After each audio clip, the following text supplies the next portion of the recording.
Arestado ng Drug Enforcement Unit ng Carcar City Police Station ang isang drug personality sa isinagawang buy-bust operation sa Sitio Banyo, Barangay Kalidngan, Carcar City, Cebu noong Hunyo 5 ng taong kasalukuyan. Kinilala ni Police Lieutenant Colonel Judith B. Besas, officer in charge ng Carcar City Police Station, ang suspect na si alias Rafi, 37 anyos, na residente ng naturang lugar. Nakumpiska mula sa suspect ang 11 pakete ng hinihinalang shabu na may kabuoang timbang na 50.55 gramo at may standard drug price na 343,740 pesos. Bukod dito, nasamsam din ng isang 9mm revolver na walang serial number na may lamang bala. Ang suspect ay kasalukuyang nasa kustodiya ng Carcar City Police Station habang inihahanda ang kaukulang kaso sa paglabag sa RA 9165 o Comprehensive Dangerous Drugs Act of 2002 at RA 10591 o Comprehensive Firearms and Ammunition Regulation Act.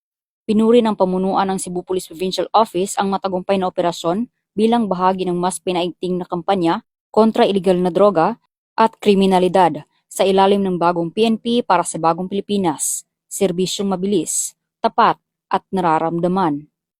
Mula dito sa Central Visayas, ako ay inyong Police News Network Correspondent, Patrolwoman Flora May Asares, alagad ng batas, tagataguyod ng Balitang Pulis.